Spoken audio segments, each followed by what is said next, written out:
Goeiedag agterkykers, ons is baie bly dat u vandag by ons inskakel hier op ons verskillende platforms. Ons saai uit op Homebase TV vanuit die Kaap en ons saai ook uit hierso, ek kan dit opvang op verskillende radiostasies of per WhatsApp. Waar u ook al daarna kyk of luister, ons is baie bly dat u saam met ons hierso is. Nou vandag het ons weer hierso by ons Regard, baie welkom Regard. Dankie. Jy het min geslaap laas nag en hard gewerk gister ensovoorts, maar jy lekker redelik wakker. Ons is hierso, ons gaan probeer wakker bly. Soos ek is baie bly dat jy nog jou tyd kan afknyp om... Dis reg, dis lekker om hierso te wees. So wat het oom daarso vir ons vandag? Ja jong, nee, kyk, ek het nou hierso berig. Empowering Women on International Women's Day. Ons kyk mos wat sy spesiale dae daar is nou. Hierdie is nou spesiale dag vir vroue. International Women's Day is observed annually on 8 March to celebrate the achievements of women and to promote gender equality. The theme for 2025 is for all women and girls, that is now rights, equality, empowerment. Klik op, soos die DEI van Trump wat hy daar nou afgeskaf het, ne? Nou ja, this year's celebration also marks the 30th anniversary of the Beijing Declaration. Ja, ek sien so baie daar, indruk, ne? And Platform for Action, a global commitment to advance women's empowerment and gender equality. Nee, equality, ja. Nou ja, nou dit laat my dink nou, ne? Ek het nog nie gehoor van 'n International Men's Day nie. Ek wil nou net vra, wat se dag in die jaar is Mansdag, oom? Daar is eintlik nie. Jy weet, daar is 'n Vadersdag. Daar's Vadersdag. Maar daar's ook 'n Moedersdag, maar die vrou het 'n Moedersdag en 'n Vrouedag. Ja. Nee man, dit is mos nie equality nie, oom. Ja, nee, ons Ek het nou die dag het ek 'n video gesien van die persoon wat sê dat equality tussen mans en vrouens is nie 'n goeie ding nie. Want die woord equality beteken dieselfde. En mans en vrouens is nie dieselfde nie. Wat, jy het ook al nou uitgevind al, nee. Jy is nou ook al getrouwd 'n ruk. Ja, nee, ek moet sê, jy het baie verander sedert jy getrou het, jy weet, ek het dit verander mense, en dan verander jy nog meer as al kinders is, oom. Ja, nee, hulle ruk jou reg. Maar praat van dit, hierso het ons nou enetjie hierso wat sê Wednesday Image, dan staan daar 'n klomp vrouens hierso, en die onder staan Wild Hindu women. Eers ek kyk hierdie prentjie, ek dog, wat maak hulle, oom? Ek verstaan nie wat hier aangaan. Hulle stokke in hande. Ja, wat maak hulle? Nou staan dit hieronder, Wild Hindu women playfully beat men with bamboo sticks as they take part in Lathmar Holi celebrations in the town of Nangion, Uttar Pradesh, India. So dis baie interessant, hulle is hier besig om die mans te slaan om. Reg, dit was. Ja, maar dit is, waar was seker gewees tydens International Women's Day of Sweets. Maar wat fascinerend is al die godsdienste, waar kom hulle rituele vandaan? Waar kom daar die rituele nou vandaan? Wat is sy oorsprong dat nou mans moet slaan? Ek weet nie. Dis is mos nou mansmishandeling daar. Ja, dis nie equality nie, hoor. Dis nie equality nie, nee. Ek weet nie. Dis 'n interessante storie. Ja. Ons moet eintlik 'n bietjie oplees, ek sou graag wou weet, maar dit gee nou niks verder besonder. Dit is net die prent daar, waar die vrouens met hulle stokke staan. En ek sien die man het daar so iets daar om homself te beskerm, sies toch. In elk geval. Nou ja, die wat die radio luister, kan nou nie die prent sien, soos hou daar die gespaar, waar die man hom beskerm teen die stokslaan van die vrouens. In elk geval. Okay. Nou het ek hier so ene, oor die paus. Ons het mos 2 weke gelede gepraat oor die paus. Sê ons weet nie of hy nog dit gaan maak wanneer die uitsendings plaasvind nie. Nou ons gaan weer amper dieselfde sê, as hierdie uitsending plaasvind, gaan die paus nog leef, maar dit lyk asof daar nou 'n stadige verbetering is, want partykeer kan daar net 'n omdraai wees, soos jy kan nooit sê nie, maar hulle sê so, nog te vroeg vir paus om huis toe te gaan. Paus Franciscus, wat die afgelope 3 weke met longontsteking in hospitaal is, toon effense tekens van verbetering, maar dit is te vroeg om sy terugkeer huis toe te bespreek, het 'n bron van die Vatikaan gister gesê. Die 88-jarige leier van die Katolieke Kerk is op 14 Februarie in die Gemelli Hospitaal in Rome opgeneem. Dokters het gister sy toestand as stabiel beskryf en die naweek gesê daar was 'n geringe verbetering. Ek het gedink is 'n bietjie meer as gering. Dis te gou om te praat oor sy terugkeer na Santa Marta. Kyk, nie Santa Maria, nie Santa Marta. Dis mos in Suid-Amerika. Nee, hierdie is die huis in die klein stadstaat waar die paus woon, Wow, het 'n bron gesê. Soos sy huis is die naam Santa Marta. Kijk, ek weet, hy kom oorspronklik is hy mos van Suid-Amerika. Dis reg, ja. Ja, wel sy ouers was van Italië gewees. En hulle het soontoe gegaan. Hulle soontoe as immigrante en toe hy later teruggekom. Hy was daar natuurlik ook 'n priester gewees en met die tyd het hy paus geword daar. Wel, alle sterkte. Hy is redelik in die Engelse nuus daar verbaas dat daar ietsie oor hom is in Afrikaanse koerante. Ja, ek het gesien op YouTube, oorals op al die stasies is almal net besig oor die paus. Ja, die oorseese TV-stasies het hom baie gereeld, CNN en al daardie gee jou updates. Dan het ons hierso, Cardinals gather at St. Peter's to lead church in the evening rosary for Pope. Dat is al 'n prentjie wat ons kan sien, al die mense wat daar by mekaar kom. The Holy See Press Office released a statement announcing that starting this evening, the Cardinals residing in Rome, along with all collaborators of the Roman Curia and the Diocese of Rome, responding to the sentiments of the people of God, will gather in St. Peter's Square at 9 p.m. to recite the Holy Rosary for the health of the Holy Father. So hulle bid nou vir hom en vir sy gesondheid. Ai, pragtig. We gaan het aan en sê dit on Sunday afternoon, the Vicar General of Rome, Cardinal Baldassare Reina, celebrated a special mass for the Pope's recovery at the Papal Basilica of St. John's Lateral in Rome. And the President of Italy's Episcopal Conference, Cardinal Matteo Maria Zuppi, later that evening led the rosary at the Basilica of San Domenico in Bologna for the same intention.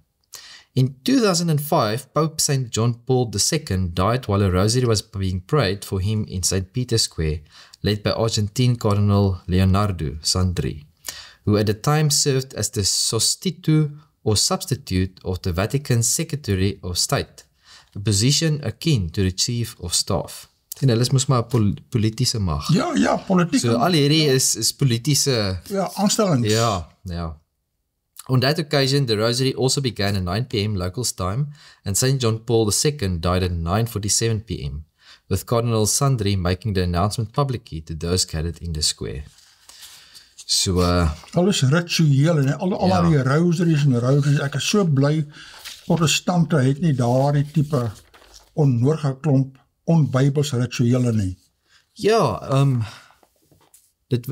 Jesus het genoem, as jy praat, toe hy gepraat het met die Samaritaan, het hy vir haar gesê, dat daar gaan 'n tyd kom, dat jy enige plek kan bid, jy hoef nie na die berg toe te gaan om te bid nie. Jy hoef nie leer daardie mure te loop en so voort. In elk geval, en dit is vir my baie keer, as jy kyk na die moslim geloof of islam, en jy kyk na verskillende gelowe, hindoes, al hierdie verskillende godsdienste, dan sien jy, hulle moet altyd na 'n plek toe gaan om te gaan bid, na 'n sekere plek van die land, plek. Of na 'n ander land toe gaan, want dit is nou 'n heilige plek, en wat ook al, dan moet hulle daar gaan bid. Mekka toe gaan, wat ook al. Maar die Bybel sê vir ons, waar twee vergader, daar's God, en hy is teenwoordig by ons, so, ons het nie nodig om te gaan na 'n baie spesifieke plek toe om te gaan bid nie. Ons kan bid net waar ons is. Die protestantse geloof wat al hierdie onnodighede uitgeskaal het, my pragtige. En die ding is, dit is Jesus se woorde. Dis nie ons eie goed nie. Nee. Dis Jesus se woorde. So ja. Om nou te gaan na 'n heel ander onderwerp, nogal 'n interessante onderwerp wat hele ruk gelede voorheen in die koerante verskyn het, veral in die Volksblad en ook daarso in rapport, maar Volksblad is daarmee heen en rapport is nou maar net op sy laaste bene of laaste brugte, daar's maar baie min wat hy doen daar, maar hy is nou 'n hele lang volledige brug in die Burger oor die doleernis en die koinonia synode. Nou dit is geskryf deur Arisa Chamarel. Kyk altyd wie skryf, jy weet, want as jy 'n verslaggewer is, jy moet agtergrond en kennis hê. Jy kan nie net kom skryf oor 'n teologiese of 'n kerklike onderwerp nie. Jy kan nie gaan oplees binne 'n dag of twee nie. Jy moet daarmee saamleef agtergrond ken. Want jy nie nonsens praat, want mense lees dan en wie almal betrokke is. Almal betrokke is ensovoorts. Wat is daai betrokkenis, wêreldsieninge, en jy moet verstaan wat hulle interaksies, al daai tipe al die dinge. So alles maak 'n verskil. Ja. Nou hierdie was 'n mooi oorsig. Die opskrif daar groot is Koinonia Synode sê NG Kerk besig met heksejag op ons behoudenis. Ja, dit is 'n redelike sterk opskrif, maar as jy kyk na al die WhatsApps wat die dominees rondstuur in hulle besorgdhede, dan is daardie eintlik tot 'n redelike mate waar, en op party arme dominees is dit drasties wat hulle so onder moet ly. Ons het dit al bespreek voorheen al toe daar nog meer berigte was. Maar kom ons lees saam en kyk wat hulle hierso sê. Dit sê so, die Koinonia Synode beskuldig die leiskap van die NG Kerk daarvan dat hy 'n heksejag op behoudene leraars en gemeentes voer, met gemeentes wat reeds sak en pak aan die kerk onttrek het.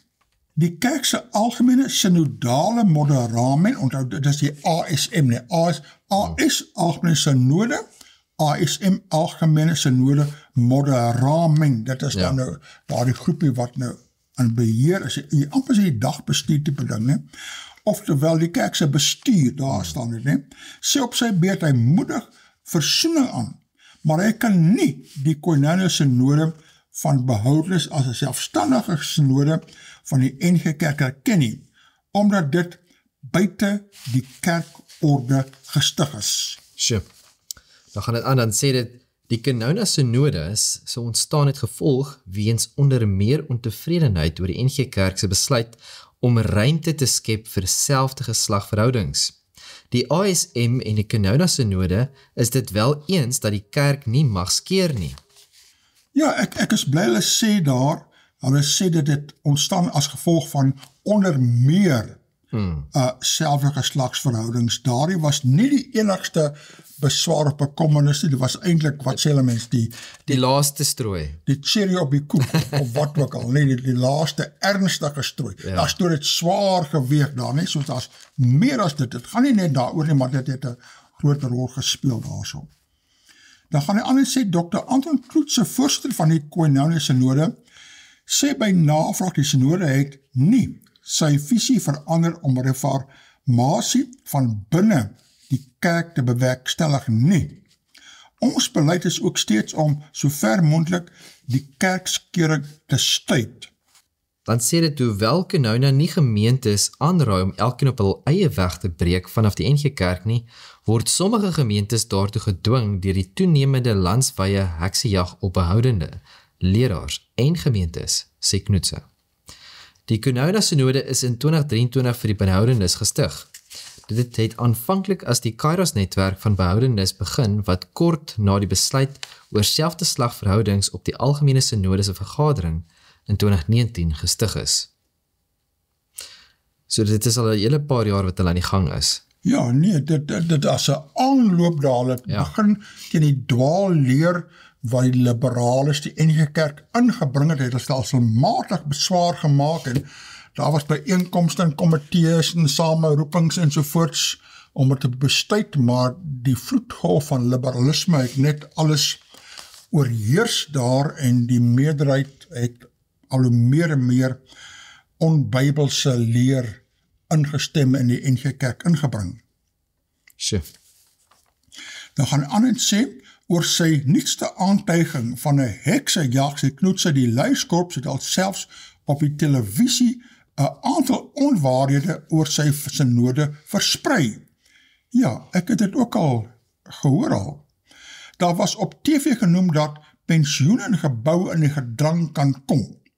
Heel wat leraars is amptelik vervolg en hulle amptsbevoegdheid is weggeneem. Ja, hulle kon nie meer aangaan as NG dominees as die hulle getree, en dan kan jy nie meer aangaan, jy is nie meer beroepbaar nie, né?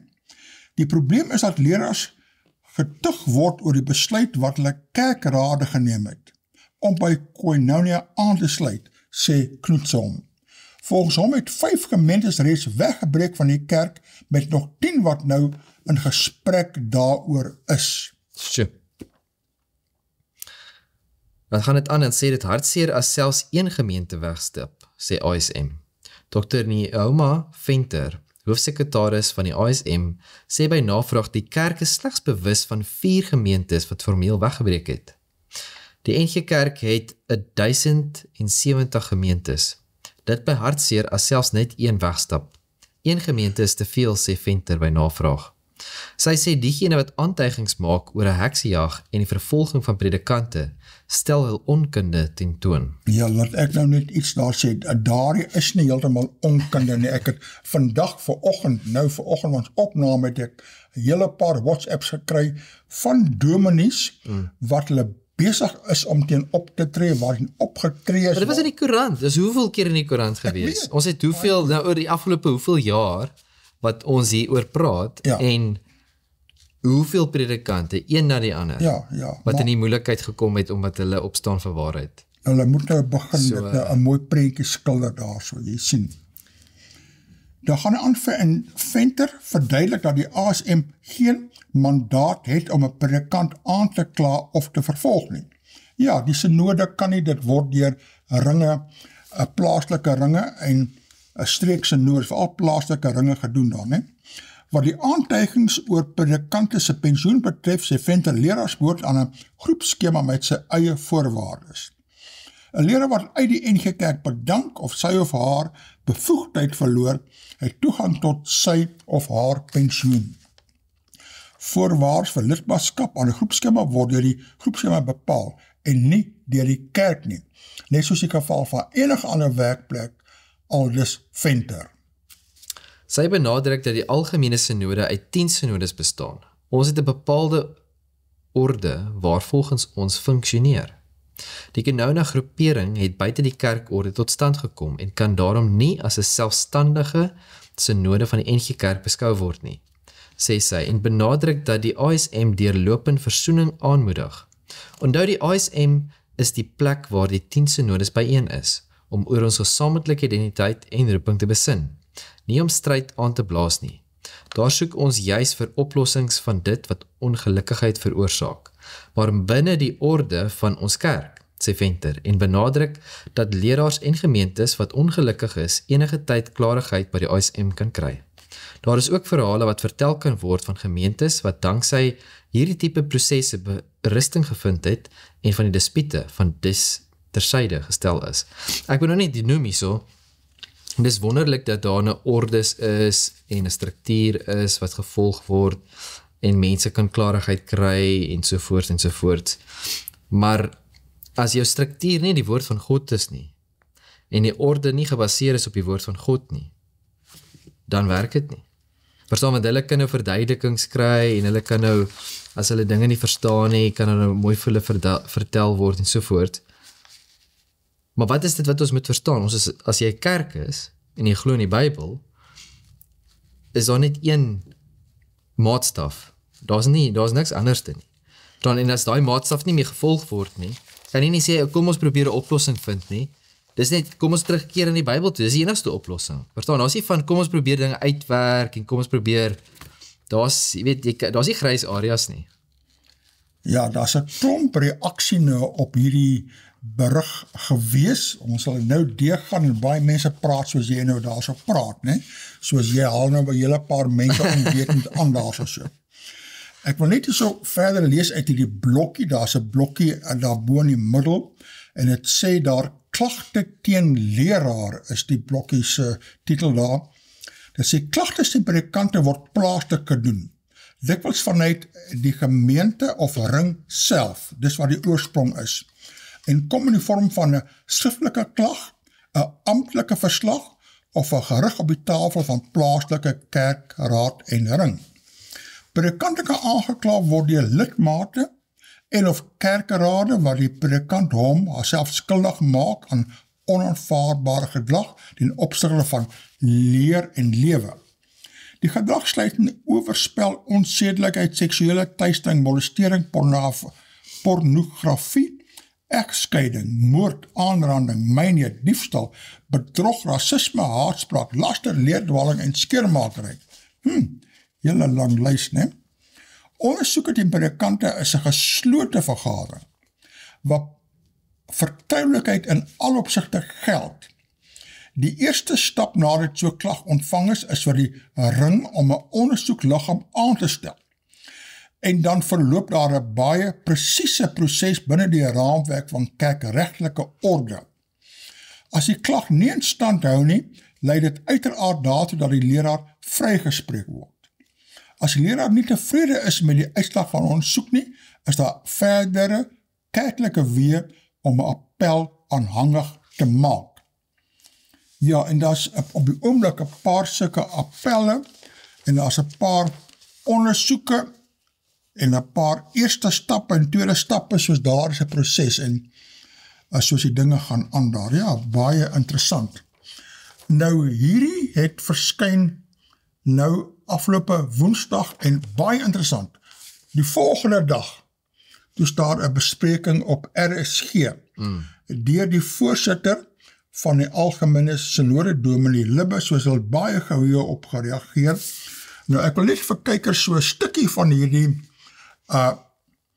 radio-opname speel. Ons kan dit vir u kry, kan dit kyk op die RSG pot gooi as jy wil, of as dit vir u te veel moeite is, kontak vir ons kan dit vir die direk aanstuur.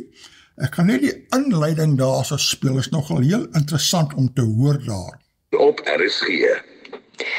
Dit is nou 17 minute voor 8 en die gord is alweer, of is dit steeds gaar, in die NG Kerk met die Koinonia groep van behoudenis, wat nou die NG Kerk daarvan beskuldig van 'n heksejag en dat hulle op 2 stoele sit wat betref die huwelik. En is nou na die Koinonia Sinode die kerk verlede jaar ernstig beskuldigings gemaak het dat die kerk dwaalleer self verkondig. In koerante was daar selfs beskuldigings dat die Stellenbosch kweekskool om nou skuldig maak aan kettery daar by die universiteit. Ons praat volgende uur met die moderator van die NG Kerk, is Dominee Jan Libbe. Jan, môre, baie welkom weer by RSG. Môre Gustaf, môre Renske, ook aan die luisteraars. So kom ons begin so van 'n kant af met die kwessies, die NG Kerk se voorleggings oor die nuwe huwelikswet. Wat presies is die kerk se standpunt? Gustaf, daar is 'n landwyse konsultasieproses van die owerheid se kant af aan die gang oor die hersiening van bestaande huwelikswetgewing. Verskeie kerke en groepe kon hulle insette lewer en ons het in ons voorlegging gesê wat die amptelike standpunt van die NG Kerk oor 'n huwelik is, 'n lewenslange verbintenis tussen een man en een vrou, 'n godgegewe veilige ruimte waarin die waardes van liefde. Ja, soos hierso praat hy nou oor die nuwe huwelikswetgewing en ook oor Koinonia. Ek kan dit vir kykers stuur wat die hele ding wil luister, dit is baie interessant. Ons wil nou kyk na 'n paar briewe en berigte wat hieruit vloei en ook na die huwelikswetgewing wat Dominee Libbe nou daarna verwys het en die implikasies van die NG Kerk en ander kerke ensovoorts. Sure. Nou ons het hier so 'n brief van Dr. Piet Bernhard en hy noot skryf. En dan sê opskrif hier so: Liewe Parys gemeente, wie gaan die eerste klip gooi?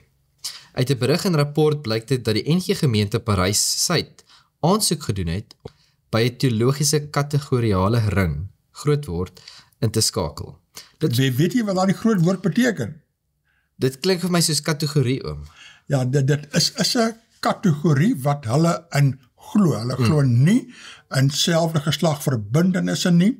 Ja. En natuurlik jy kan uitbrei ander dinge. Hulle glo die bestaan van die duiwel, hulle glo in die werklike. So hulle glo in die Bybel. Ja, hulle glo in die Bybel. Dit is hulle kategorie. Soos nou wil hulle 'n ring.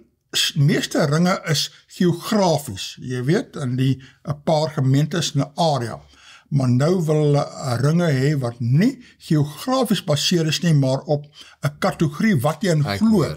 Soos jy kan een gemeente kry in Parys en jy kan een kry in Boksburg en dan een miskien daar in Rustenburg of wat ook al, en hulle vorm dan 'n kategoriale ring. As daar nie genoeg is om 'n binne 'n area te vorm nie. So hulle kategorie is dat hulle glo in die Bybel om. kom baop neer, ja, hulle glo nie in die dwaalleringe van die NG Kerk nie. Dan gaan dit aan en sê dit volg op 'n besluit van die gemeente om 'n dispuut met sowel die Vrystaatse Sinode as die Algemene Sinode te verklaar oor die standpunt oor selfde geslagverhoudings. Ek het opgegroei in Parys. Parys was altyd bekend as die dorp waar mense gaan uittreë op pensioen. Die Parys-Suidgemeente het 111 lidmate. Ongetwyfeld lewer nie al die lidmate 'n noemenswaardige finansiële bydrae tot die gemeente nie, want die meeste is pensionarisse en almal is nie alleenlopend nie. Die vraag wat by my opduik is, hoe is dit moontlik dat die gemeente sy finansiële verpligtinge kan nakom? Byvoorbeeld die leraar se salaris betaal. Verstommend egter is dat hulle besig hou met dolering teen die siening dat homoseksualiteit nie sonde is nie. Maar dit is mos 'n baie belangrike ding daarom om mee besig te hou, want dit is sonde, maar jy sien weer eens, jy kry verskillende sieninge. Die een dink dis nie sonde nie, ander volg die Bybel is sonde of wat, want die Bybel sê so, soos jy kry die verskriklike strominge in die NG Kerk. Nou ek weet nie eens of in die NG Kerk is of was of wat ook al nie, maar het nou sy mes in vir hierdie boudenis daar. Lyk my so. Wat verder onrusbarend is dat die groep ou mense in werklikheid 'n dispuut teen homoseksuele verklaar, nou na al die jare. Volgens hul Bybel is homoseksualiteit 'n sonde. Jy sien, volgens hul Bybel. Nou wat se Bybel lees hy oom? Ja, maar hy lees miskien in sy Bybel nie. Miskien lees hy wat is daai die Queen James Bybel? Die gay Bybel. Ja, ek dink hy lees nie die King James Bybel nie. Wat van al die ander sondes wat die Bybel lys? Volg jy al die moenies van die Ou Testament, byvoorbeeld in Levitikus 11, waar daar sekere voorskrifte gegee wat jy mag en nie mag eet nie. Dis 'n baie goeie punt hierdie. Onder meer mag jy nie varkvleis eet nie. So hierdie gemeentelede eet nie varkvleis nie, want dit is mos sonde. Sonde bly sonde. Daar is nie so iets soos groot en klein sondes nie. Nou kyk daardie punt. Nie iets soos groot en klein sondes nie. Weereens wat sy Bybel lees hy? Lyk nie asof sy Bybel lees nie, want daar is definitief groot en klein sondes. Daar is 'n verskil as ek sondig en my sonde wat ek doen net myself raak, dan is dit een ding. So ek kan sondig en dit het 'n negatiewe effek op my lewe en op my. Maar daar's ander sonde wat nie net myself raak nie, maar die mense om my. So as ek gaan moord pleeg, is daar 'n verskil tussen om moord te pleeg en ek wat 'n vloekwoord sê vir iemand of jy weet in my kop of kwaad word, wat ek al nou. Daar is 'n verskil tussen dit. Jy het 'n lewe geneem. Verstaan? So daar is verskille tussen sondes. Jy kan nie sê alles is dieselfde nie. Jy kan nie sê om iemand te vloek is dieselfde as om dood te gemaak nie. Verstaan? So daai is nie 'n goeie redenasie wat hy hierso het nie. Is die predikant en sy gemeente is daarvan bewus dat homoseksualiteit nie net onder mense nie, maar ook onder diere voorkom? Navorsing het getoon dat homoseksualiteit onder 10% van menslike gemeenskappe voorkom, onder hoenders en voëls 12% en onder skape en beeste 8%. Liewe Parys-Suidgemeentelede, julle eet beslis nie varkvleis nie, want dit is mos sonde. Julle kan tog ook nie die kans vat om hoendervleis te eet nie, want net dalk is dit homoseksuele hoender. En dan nog skaap en beestevleis ook. Julle sit in 'n groot sonde penarie. Maar ek stem nie saam met, het jy al ooit 'n homoseksuele hoender of bees of skaap gesien? Ek weet nie waar kry die mense hulle inligting nie. Sy syfers is totaal en sê maar nou. Wat hy sê is waar. Moet ons as mens ons vergelyk met diere. Maar dis wat gebeur. Verstaan nou? So moet ons nou gaan en ons laat sak tot op die grond en sê ons is dieselfde as diere. Maar party mense dink ons is net 'n gevorderde dier. Dit is die vertrekpunt van die wat in evolusie glo en van die theïstiese evolusioniste. Ons is maar net 'n gevorderde dier, bietjie meer gevorder as die ander diere. Hulle kom nog by ons vlak. Dan gaan hy dan sê julle en heel predikant kom soos Bybelvas voor. Julle ken sekerlik die verhaal in die Bybel oor die vrou wat oorspel gepleeg het en deur die Fariseërs veroordeel is en haar wou stenig. Jesus vra hulle, wie van julle sal die eerste klip gooi?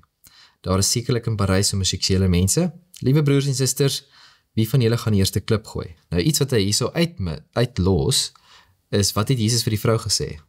Hulle voeg nooit daardie deel by nie. Dit stop hulle net. Jesus het gesê, gaan en sondig nie meer nie. Presies. En dit is vir my baie keer dieselfde, daar's 'n teksvers wat baie van hierdie tipe mense gebruik, is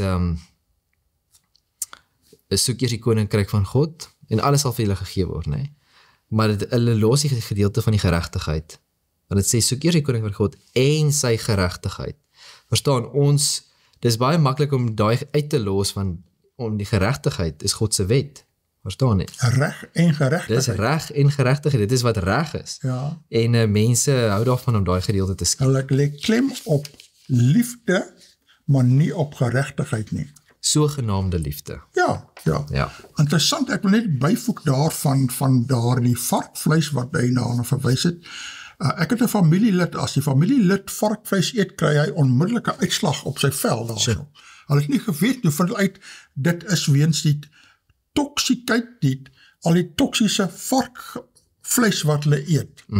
Ek het nog 'n bietjie oplees daar, en ek gekyk op die internet, siektes van varkvleis, of in Engels kan jy ook intik daar, diseases of pork. En in Engels was daar 13 miljoen hits. Ongelooflik ongesond. Soos ek eet glad nie varkvleis nie, vir gesondheidsredes. Nou daar is ek bly die Bybel daar ook uitgelig daar, want dit is 'n uiters ongesonde. Die ding is, God het vir ons daar die struktuur gegee, en deel van dit is die gesondheidswette wat hy vir ons gegee het in die Bybel. En dit sê baie duidelik vir ons, dat ons moet probeer wegbly van jou scavengers af. Ja. Want hulle eet alles onder die son, Ja. en nou eet jy daai, en dit het 'n effek op jou, verstaan? So jy gaan nie wegkom daarvan, en dis hoekom God gesê het, bly weg. En ons kan dit sien in Noag se ark. Hoeveel van wat se diere het in die ark ingegaan? Ja. 2 van die onrein, maar 7 van die rein. Ja, want die onreine diere het 'n plek, maar hulle plek is nou om geëet te word. Ja, so daai is baie duidelik daar gestel, Ja. Nou ja, hier is nou 'n reaksie daarso van Johannes de Villiers van Eversdal, en hy skryf hier sy opskrif hier soos: Parys-Suid wil getrou bly aan die skrif. Hy sê, ek antwoord graag op Dr. Piet Barnard se brief van 20 Februarie. Liewe Parys gemeente, wie gaan die eerste klip gooi? Die kern van die evangelie is nie net God se liefde nie, maar ook sy oproep tot bekering. Ja, wat die punt wat jy daar gemaak het, baie belangrik, né? Jesus het die sondaar met genade ontvang, maar het altyd beveel, gaan en sondig nie meer nie. En daar is die gedeelte wat hy uitgelos het. Ja, uitlos, né? Ware bekering bring sonde, belydenis en 'n nuwe lewe in Christus. Wanneer 'n kerk egter sonde goed praat, en mense hul sondige volharding bevestig, verloor dit sy roeping as liggaam van Christus. Die NG Kerk se besluit om volhardende sonde in die ampt te akkommodeer, bring groot hartseer vir die wat getrou aan die skrif wil bly. Soos Parys-Suid dit stel, dit is 'n tyd van rou, nie van oorwinning nie. Die woord waarsku ons, wee julle wat sleg goed noem en goed sleg. Mag die Here sy kerk suiwer en ons harte tot ware bekering lei, sodat ons in waarheid en gehoorsaamheid voor hom kan staan. Sure. Ja, die woordjie gehoorsaamheid wil mense nie meer hoor nie, ja, jy moet dit nie gebruik nie, want hulle wil nie gehoorsaam wees nie, hulle wil gehoorsaam wees aan hulle eie idees, hulle eie gedagtes, moet net nie die Bybelse gehoorsaamheid inbring nie. Ja, dankie vir Johannes de Villiers se kommentaar daarop. En dan het ons hier so 'n brief, Parys ou mense veg vir waarheid, ek eer hulle, Dr. Bernard Fikker. Ken daai man. Ek het al gehoor van hom, ja, ek sien hy is Hy skryf nogals daar so. Hy skryf daar so, hy staan op vir die waarheid. Amen. Dr. Piet Barnard vra wie in die Parys gemeente die eerste klip gaan gooi. Hierdie geleerde is skoon die klits kwyt met sy vooroordeel, want dit gaan hier nie oor klipgooiery nie, maar oor die handhawing van Bybelse waarheid en skrifgetrouheid. Dan meld hy verstommend egter is dat hulle besig hou met doelering, teen die siening dat homoseksualiteit nie sonde is nie. Want volgens hul Bybel is homoseksualiteit 'n sonde. Dr. Barnard, wat vir een persoon verstommend is vir die ander persoon vanselfsprekend. En dis ook nie hul Bybel nie. Dis alle Bybels wat herhaaldelik alle homoseksuele dade as 'n gruwel vir die Here omskryf. Dan kom hy met die verstommende verklaring dat daar nie iets soos groot en klein sondes is nie. Met so 'n skokkende verklaring moet 'n mens die afleiding maak dat Dr. Bernard nooit self enige Bybel lees nie. Maar hy staan in die Bybel daar, so hy sien nie raak wat daar is nie. Ja, dit is eintlik skrikwekkend, want daar staan dat sondes wissel van minimaal tot onvergeefbaar. As jy te lank na 'n vrou verkeerdelik kyk, kan dit tot teen jou getel word. Vir ander sondes moes 'n offergawe gebring word. As jy vir die Here lieg, kan jy dood neergeslaan soos Ananias en Safira. Terwyl jy vir die ernstige sondes gestenig kan word, die sonde teen die Heilige Gees sal nooit vergewe word nie. Deesdae wil geleerde vrysinniges die Bybel onsondig, sodat mense glad nie hulle sondes besef nie, en dan hulle nie hoef te bekeer nie, totdat hulle eendag op die oordeelsdag wakker skrik en besef dat die liberale teoloë vir hulle gelieg en hulle bedrieg het, en hulle die ewige lewe daardeur kwyt is. Dr. Bernard se statistieke is erg vandag, en hy skep vir homself 'n groot sondepenarie, soos hy self daaraan verwys.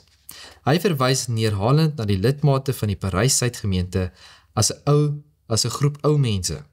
Maar weet hy dan nie dat met die grysheid kom wysheid nie? Ons moet almal eerder ons hoed afhaal uit respek vir hierdie groepie ou mense wat nie meer 'n bang haar op hulle kop het nie en wat nog opstaan vir Bybelse waarheid. Nes Luther van ouds en by teologiese kategoriale ring wil inskakel. Vele ander Bybelse gelowiges en regsinniges sal hulle hier wil volg. Die NG Kerk het nog altyd geleer dat homoseksuele dade sonde is, en so is almal gekatekiseer, totdat dit deur gay en gay-gesinde teoloë gekaap is. Goed gestel, oom. Ek wil net byvoeg hierso, hier waar dit sê dat dit 'n gruwel vir die Here is. Die Bybel sê dit baie duidelik. Ja, paar keer. Die Bybel draai nie doekies om nie. En ek het al bietjie oor dit gedink en hoekom is dit so 'n groot sonde? Hoekom sê God dit is 'n gruwel? As jy gaan kyk in die begin, het God die mens geskape. Hy het Adam en Eva geskape en dit sê dat hy het hulle geskape in sy beeld. Nee, na sy beeld het hulle geskaap. En as jy gaan kyk na daai gedeelte, is dit nie net, dit het meer as net een betekenis. Dit is die beeld van God, nie net soos ons lyk, soos hoe ons lyk, daai tipe van beeld, maar dit is ook karakter, soos in die manier van, as jy gaan kyk, ons as mens skep. Soos jy komponeer musiek, die mooiste musiek wat gekomponeer word, die mooiste kuns wat dit is daai skepingsvermoë, maar God het dit in ons gesit. Dis deel van die beeld van God. Want God is skepper, verstaan? En ons kry ons het al so 'n klein blik van skepping wat God vir ons gegee het. En dan een van die grootste daarvan is wanneer 'n man en vrou getroud is. En wanneer daar 'n kind gebore is, is dit deel van die skepping. Verstaan? So dis deel af. Dit is 'n absolute wonderwerk. Maar nou saam met dit is as jy kyk, ons glo in die drie enige God. Nee? En die drie enige God is die prentjie van familie. En ons sien dit in man, vrou en kinders. Verstaan? So wanneer jy daai prentjie gaan totaal en al vernietig, en nou sit jy met man en vrou nie, nou sit jy man en man by mekaar, vrou en vrou, dan kry jy nie meer kinders nie, verstaan? Dit is onmoontlik. So hulle probeer hulle dinge doen wat hulle doen, maar dit is onnatuurlik. Dis nie hoe God dit geskep het om te wees nie. Dis hoekom God sê 'n gruwel, want dit gaan teen die beeld waarin hy die mens geskep het. Verstaan? En ek dink die mense mis die punt, en ek verstaan daar is mense daar buite wat voel, maar dis hoe hulle gebore is, en wat ook al dit mag wees, en maar net so het ons almal, het ons sondes wat ons nie op gebore is, maar ons moet nie op gevoel gaan nie. Verstaan, ons kan nie, as ek voel, hierdie ou het nou voor my ingery, en ek voel, ek wil hom nou iets gaan aandoen, nee, want hy het nou amper my vasgery, dan gaan ek dit nie doen nie. Ek gaan vir die Here help my, want ek het nou hier gevoel in my, en ek weet is nie reg nie, help my, dat vat hierdie gevoel weg. Verstaan, ek moet bid, en die Here gaan my help, maar ek moet teen daai gevoelens gaan. Ek kan nie net my oorgee my gevoelens nie. Ek is nou maar so gebore, ek gaan nou maar nie hierdie ou bykom. Jy weet, so jy kan nie so redeneer nie. Ek dink die probleem is dat ons het heeltemal van die paadjie afgegaan. Ons sê ons glo nie meer in die duiwel nie. ons glo nie meer in die Bybel nie. Van koers af. Verstaan, so ons is heeltemal van koers af en ons gee ons heeltemal self oor, soos wat die Bybel sê, aan ons liste en ons gevoelens en dis waar ons is vandag. Die ander punt wat ek partykeer vir mense sê, as jy kom by 'n wêreldse hof en jy het verkeerd gedoen daar, en jy sê vir die landros daar, jy sê, ek is jammer meneer, ek is so gebore, my pa en ma was dronklappe en hulle oupa, ouma was ook dronkaards gewees en ek het nou hierdie verkeerde ding gedoen want ek was dronk, want ek is so gebore. En as jammer meneer, dit is jou eie probleem daar, as jy so gebore is, dan moet jy dit regmaak en nie. Nou party mense wat kom uit so 'n familie van dronkaards, hulle besluit spesifiek, hulle gaan nie Hulle so maak wees die nie. keuse dat hy gaan teen dit gaan. Dis reg. Ja. En ek haal my hoed af vir daai persoon, want hy is in 'n moeilike omstandighede en ek weet daar is sekere mense wat in huishoudings groot word wat nie goed is nie en wat baie keer geneig is om dan eerder in die verkeerde kant in te gaan. Ons moet leef en daardie los. Maar dit enigiets is moontlik as jy die Here toelaat en vir hom vra om jou die krag te gee en hy gee vir jou die oorwinning oor sonde. Presies. So ja. Dan het ons hierso nou 'n spotprentjie oom wat nou hierso by aansluit van die ASM. Ja, nou wat is ASM? Dit is die algemene synode moderamen, né? Moderamen, jy begin al mooi weer al daar. So, AS, algemene synode, ASM, algemene synode moderamen, dit is amper soos die dagbestuur, die klompie wat dit bestuur daar nou. Ja. Nou is hulle hierso, hy is nou besig hierso, die man, hy is nou besig om te verf hierso op die vloer. En wat verf hy? Hy verf Jesus se woorde toe. Hy verf Jesus se woorde toe. Ja. En nou probeer hy te staan op of teen die Nuwe en die Ou Testament om homself bo te hou, maar dit werk nie so lekker nie. En daar is nie meer veel plek oor vir hom nie. Hy gaan val oom. Dis nou wat hulle sê vasgelooptyd. Hulle mos direk by die een algemene synode daar die woord uitgebring. Ons is vasgeloop, die een klomp ondersteun selfde geslag huwelike, die ander klomp lidmate nie. Ons is vasgeloop, ons kan nie vorder nie, en daar moet elkeen maar doen wat hy wil. Ja nee, dit is 'n storie. Ja. Ja, jy sal onthou met daardie radioopname, het Dominee Libber daar ook gepraat by die begin oor die huwelikswet en die verskillende sieninge wat daaroor is. Nou hierso is 'n stuk geskryf deur Christian View Network en hulle sê a radical bill threatens marriage. Hulle is baie teen hierdie nuwe huwelikswet. En hulle sê enige man kan nou 'n klomp vrouens neem en by implikasie kan 'n vrou ook 'n paar mans neem. En dis nou moeilikheid soek daarin. En natuurlik selfde geslag kan trou daar. As jy beswaar maak, as jy nie mense wil trou nie, as jy 'n staatshuweliksbeampte is, dan kan jou werk verloor daar.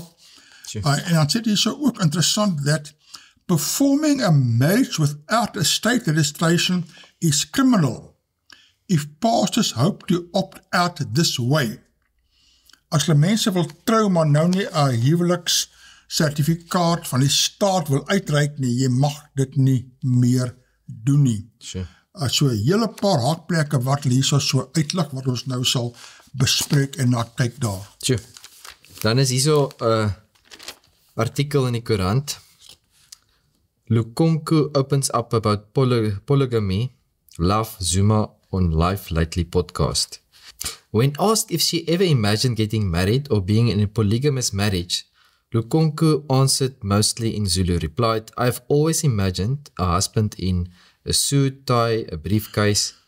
I don't know how. I never imagined if polygamy for myself. It's a rubbish lifestyle. I call it a system. It's a rubbish system, you know, in so many ways. And when I say rubbish, I mean you can come in as naive and genuine, as I did. But there are others who don't like that you are coming in because you're young or a virgin." En dan gaan dit hier so aan, dan sê dit, he just stopped calling, he just stopped supporting the child, and he just stopped seeing me, she revealed. So hy het daar gevat en toe maar net weer gelos. Ja, dit is nou Zuma. Hy het daar gevat en los. Dit is nie Bybels nie, oom. Dit is nie volgens die Bybel nie. En as ons teen die Bybel gaan, dan kry ons hart, dan gebeur sulke tipe goed. Ja, ek het nou hier 'n prent en daar was al 'n hele paar berigte hieroor wat ons nie tyd gaan neer te gaan nie. Dat sê so Dancing Queen King Misizulu kwa Zellerthini's third queen to be. Nomzamo Moyane dances with Zulu women during the Amarula ceremony at the Emachobeni Royal Palace in Nogavuma in Northern KwaZulu-Natal. Nou daar's 'n probleem hier, want sy eerste vrou is hy mee getroud in 'n siviele huwelik, kontrak, nie tradisioneel nie. Hier is tradisioneel. En nou sê sy eerste vrou, maar volgens die wet, jy het met my getrou, volgens die landswet huwelik, jy kan nie nog vrouens vat nie. Sure. As hy haar getroud volgens 'n tradisionele wet, dan kon hy, maar nou maak sy hofsaak teen hom. En nou die nuwe wet wil nou al die dinge saamvat in een wet, en dis nog meer van die mekaar spul daar, soos as 'n klomp tegniese punte hierso so wat nou gebeur en wat hulle so uitlik daar. Ai. Dan is nou hierso berig, waar is die man en vrou in nuwe huwelikswet, deur Johan Eybers. Die NG Kerk is ongemaklik omdat die Christelike begrip van 'n verbintenis tussen 'n man en vrou nie in die nuwe huwelikswetsontwerp voorkom nie. Terwyl die Suid-Afrikaanse Raad van Kerke, wat die meeste hoofstroomkerke in die land verteenwoordig, die konsepwet beprys het omdat dit gelykheid onder dieselfde geslagpaartjies bevorder, is die NG Kerk ontevrede dat die wet slegs na voornemende gades verwys. In sy voorlegging aan die nasionale vergadering het die NG Kerk benadruk dat hy die tradisionele siening van die huwelik as 'n verbintenis tussen 'n man en 'n vrou ondersteun. Klousule 5.1, die klousule oor die vereistes vir monogame huwelik, dus nou tussen een man en een vrou, noem slegs die voornemende gades en ons het die definisie van die Christelike begrip van die huwelik gemis as die wettig of formeel erkende verbintenis van twee mense, man en vrou, lei die NG Kerk se voorlegging. Die voorgestelde huwelikswetgewing en die NG Kerk se kommentaar daarop was die afgelope week een van die agentpunte op die algemene synodale moderamen se 3 dae lange vergadering in Benoni. Die nuwe huwelikswetsontwerp poog om bestaande gefragmenteerde huwelikswetgewing in een wet te konsolideer. So hulle wil nou alles bymekaar sit. Alles saam. Tradisionele en al die verskillende sodat jy nie kan 4 vroue vat, maar ek mag nie. Jy sien, nou kan ek ook 4 vroue vat en jou vrou kan ook 4 mans vat as sy dan nou so wil. Dis nou mooi gelykheid. Maar dan gaan ook nou 'n kopseer kry. Of pyn kry. Jo, hier kom 'n ding aan. Dit maak voorsiening vir die erkenning, voltrekking, registrasie van huwelike ongeag godsdienstige, kulturele, geslags of seksuele oriëntasie. Die wet sal ook die aanwysing van huweliksbevestigings reguleer en voorsiening maak vir die ontbinding van huwelike. Die konsepwet word tans deur die nasionale vergadering oorweeg en openbaar verhore oor die wetgewing word landwyd gehou. Dis baie interessant. En dan sê dit so die NG Kerk erken egter dat die wetgewing moet verseker dat alle mense, ongeag hulle seksuele oriëntasie, gelyke beskerming geniet. Dan gaan die brug aan en hy sê die SARK, Suid-Afrikaanse Raad van Kerke, sê hy ondersteun daarom die wet se verwysing na gadepleks van man en vrou, as 'n eenvoudige en doeltreffende manier om die waardigheid van alle verbintenisse op 'n gelyke grondslag te erken en te beskerm. Dus die Raad van Kerke het nie 'n probleem daarmee nie, ander het, en die NG Kerk het ook 'n bietjie van 'n probleem met daardie gade, nie man en vrou nie. Die SARK sê die nasionale betekenis van huwelik is wel 'n verbintenis tussen 'n man en vrou, maar dat selfde geslag verbintenisse nie daarom uitgesluit moet word nie. Sulke definisies kan nie as 'n rede gebruik word om gays en lesbiërs toegang tot die regstatus en maatskaplike voordele van 'n huwelik te weier nie. Die huwelik word dikwels beskryf as 'n geskenk van God en iets wat liefde, respek en loyaliteit bevorder. Hierdie kenmerke is nie geslagsspesifiek nie, behalwe vir voortplanting, het die SARK gesê. Soos die SARK eintlik stook die staat in sy verkeerde rigtings soos so het nie beswaar nie, né? Ja, dit is storie.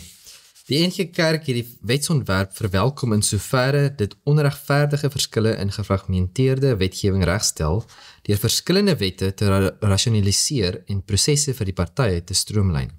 Die kerk meen dit sal litigasie verminder en regssekerheid bevorder. Ja, daardie regssekerheid bevorder wonderlik as jy kyk na al die komplikasies. En ek dink deel daarvan is en hoekom ons so sterk staan op tussen een man en een vrou en die belangrikheid en die waarde van huwelik is dat wanneer daar beide man en vrou in die huis is met kinders, dan het jy 'n gesonde familie. En as jy 'n gesonde familie het jy gesonde gemeenskap. So dan sit jy nie met gangs nie, jy sit nie met al hierdie probleme wat ons sit in Suid-Afrika nie, want meeste van die probleme waarmee ons sit is waar is die pa en waar is die ma? Kom uit nee? dysfunksionele families. Die kinders word afgelaai by ouma en oupa of by oom en tannie, wat ook al, daar's nie 'n familie nie, verstaan? En die familie wat hulle gaan soek is by die gangs. So ek het letterlik nou dag gepraat met iemand, hy werk by van hierdie skole in die omgewing wat hulle nou maar die kinders van die strate af probeer kry en so voort. En hy sê dit is skrikwekkend, want meeste van die kinders kom uit huise uit wat daar's nie 'n ma en 'n pa nie. So nou wat hulle hier probeer nou maak is, nou sal 'n pa met 'n klomp ma's, nie maaks nou ernstig. Nou sê maar jy het nou 10 vrouens daarso en 'n klomp kinders. As jy kyk nou Zuma, hoeveel kinders het hy? 30, 40 kinders, ek weet nie, né? So sê wat se verhouding het hy met al die kinders en vrouens? Dis nie 'n gesonde verhouding nie. So daar is nie 'n ordentlike struktuur huisgesin nie, en dan wat gebeur? Jy sit met chaos. Presies. So in elk geval. Dan gaan dit aan hierso. Die hervormende kerk het nie in sy voorlegging verwys na die weglating van man en vrou nie, maar eerder die gefokus op die probleem van vals of skyn huwelike, wat nie in die konsepwet getakel word nie. Die kerk verwys na 5 vroue wat langer as 10 jaar gesukkel het om die departement van binnelandse sake te oorreed om vals huwelike nietig te verklaar. Dit is 'n probleem daar, ja. Dan gaan hy anders sê, die hervormde kerk sê is teleurgestel dat die konsepwet nie bepalings bevat om skynhuwelike op grond van beëdigverklarings onmiddellik van die bevolkingsregister te verwyder nie. Ja, tragies. Dan is dit Freedom of Religion South Africa, FORSA, 'n Christelike drukgroep, het klousule 11.4 van die wet verwelkom wat die reg bevestig van godsdienstige huweliksbevestigers soos predikante om te weier om sekere huwelike te voltrek.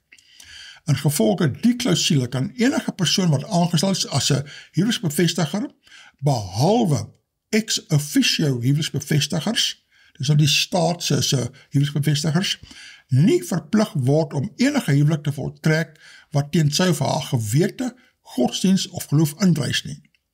Forse was egter krities dat die klousule huweliksbevestigers en landroste wat vir die staat werk, sy godsdienstvryheid inperk, deur hulle te verplig om alle soort huwelike te voltrek. En sien, hier is die probleem. Ja, nee. So, Ja. Nou was daar reaksie daar gewees, en hier was 'n brief van reaksie. Hoekom is die NG Kerk nou skielik begaan oor huwelik? Ja, dit is 'n goeie vraag. Ek het ook gewonder, want hulle dan nou wat gedoen, is 'n bietjie verwarrend wat hulle gedoen het daar. Nou, hierso is 'n brief, Hendrika Klaasen, sy gee 'n bietjie duidelike daar, sy skryf, rapport berig die NG Kerk is ongemaklik, omdat die Christelike begrip van 'n verbintenis tussen 'n man en vrou nie in die nuwe huwelikswet voorkom nie. Dit val vreemd op. Ja, wat vreemd en verwarrend, né? Waarom die NG Kerk nou skielik ongemaklik daaroor is? Ja, het 'n half ongedaan probeer maak, né? Ondanks erge verdeeldheid, waarvan die leierskap bewus was en steeds is op die Algemene Synode van 2019 'n prosesbesluit geneem. Nou, jy moet daar die woordjie oplet, prosesbesluit, dit is 'n gelaaide woord daar, né? Dis in die proses, né?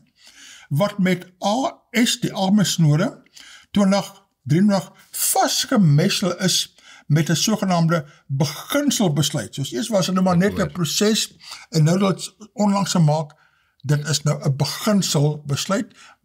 Man en man kan wel daar trou of 'n kontrak, ek raak nie mekaar wat hulle eintlik besluit nie, dat mense ongeag ras, geslag, klas of seksuele oriëntasie en identiteit in huwelike aanhalingstekens bevestig mag word. As Bybelse sousie is bygevoeg dat huwelik as 'n lewenslange verbintenis tussen een man en een vrou gesien word. Ook is in 2023 voorsiening gemaak vir kerkraad en predikante wat hul weg oopsien om burgerlike verbintenisse tussen persone van dieselfde geslag te bevestig, as ook vir hulle wat nie hul weg daartoe oopsien nie. Dan gaan het aan en sê dat hiermee probeer die leierskorps op 2 stoele sit en is basies 2 kerke in een geskep. Daar kan 'n gemeente wees wat sê ons sal homoseksuele verhoudings akkommodeer, maar nooit kondoneer nie. Ander sê nee, ons sluit hulle in. Die huidige kerkleiers wil ruimte maak vir albei standpunte. Albei is bona fide. Daar is 2 ruimtes. Die meer as 100 dolerende gemeentes, as ook die wat reeds bande verbreek en dispute verklaar het, verklaar almal, dit is tog onhoudbaar. Jesus self as die woord verklaar in Markus 3 vers 24, as 'n koninkryk onderling verdeeld is, kan daardie koninkryk nie bly staande nie. Intussen is die NG Kerk in Namibië verdeeld sedert die besluit van die NG Kerk se algemene synode oor selfde geslag verbintenisse in 2019 en stryk deur die 2023 algemene synode sitting met die sê besluite oor dieselfde saak. Dan sluit sy af en sê, daarom gaan die NG Kerk in Namibië voort om te kyk na die opsie om hulle band met die algemene synode te herdefinieer wanneer die synode einde Maart plaasvind. Ok, hier gaan nou weer 'n hele paar berichte van ons wees van die Namibië synode, né? Laat my volk gaan, het Moses aan die Farao gesê. Hoe lang kan die hedendaagse Farao's nog hul harte verhaan? Ja, baie dankie, mooi brief, en net waar jy hierdie punte mooi daar uitlig. En dan het ons hier so 'n brief, hoekom is NG Kerk bekommerd oor huwelikswet?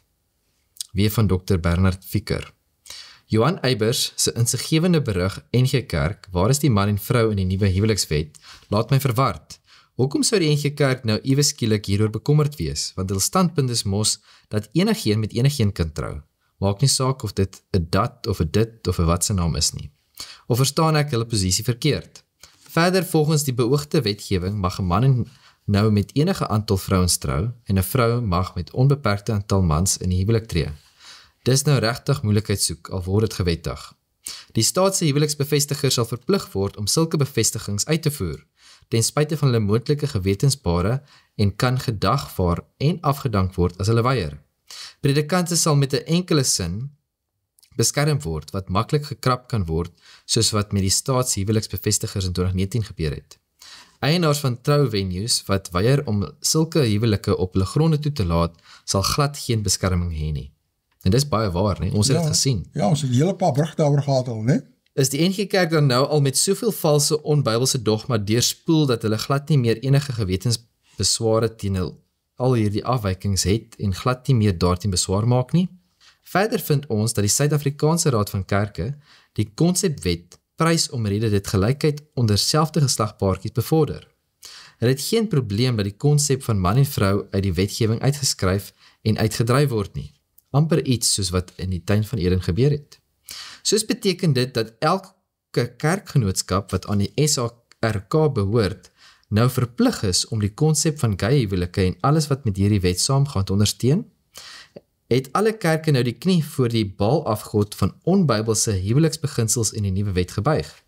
Watter kerkgenootskappe het oorgebly wat nie aan die SARK behoort nie en wat nie gay verbintenisse of gay huwelike en multi-huweliksmaats ondersteun nie? Dis nou 'n goeie ondersoekende journalistieke taak vir Johan Eybers om te doen. Of is dit nog net die moslimgeloof wat gay verbintenisse as ook hierdie hele wet teenstaan? Hoekom is dit dat persone soos Philip Rosenthal van Christian View Netwerk en Michael Swain van Freedom of Religion SA wat nie kerklike instansies is nie, mense op groot skaal opkommandeer om besware per e-pos aan te teken, as ook persoonlik beswaar te maak en verbeterde voorstelle by die openbare verhore oor hierdie wet in te lewer. Maar die afvallige Christelike kerke aanvaar dit goedsmoeds en doen niks. Waar is al die dominees, pastore, priesters wat hierdie rol moet vul? Of het hulle almal afvallig geraak en loop nou geduldig, gedienstig, gedwee agter die SARK en sy valse leer aan? Ja, wat my besorg maak, soos gemeld daar is, die moslims maak beswaar teen die wet, maar die Christelike kerke, Hulle sê niks nie. hulle onderskryf amper alles daar so. Waar is ons, hoekom protesteer ons protestante nie meer nie? Dis 'n goeie vraag, oom. Ja, ons het niks meer om oor te protesteer, want ons aanvaar nou al die dwaalleer. En ons wil nie mense offend nie, as ek nou daai Engelse woord mag gebruik. Almal moet gelyk wees en almal geen onderskeid nie, geen reg verkeerd, geen man vrou nie. Almal nou, jy weet, kan dieselfde wees. Jy kan 5 vrouens vat en my vrou kan 5 mans vat en nou ja. Dis vreeslik. Ag, kyk eens, ons tydjie is nou klaar. Hier sal alleen maar 'n verwarde tyd voor. Ek dink jy moet maar bly by u een man en bly by een vrou en probeer die huwelik versterk en wees mooi lief mekaar. Moenie mekaar probeer slaan soos daar die Hindu prent gewys het daar, deel van hulle tradisie of hulle ritueel is. Ons het nie sulke rituele in die Christelike kerk nie. Kyk mooi na mekaar en volg die Bybelse beginsels hierso en as jy kan, gaan maak ook beswaar by hierdie openbare verhore oor hierdie huwelikswet. Wees bewus van wat aangaan daar. Bly sterk, hou vas aan mekaar, hou vas aan die Here. Ons sien nie weer volgende week. Sterkte tot dan. Totsiens.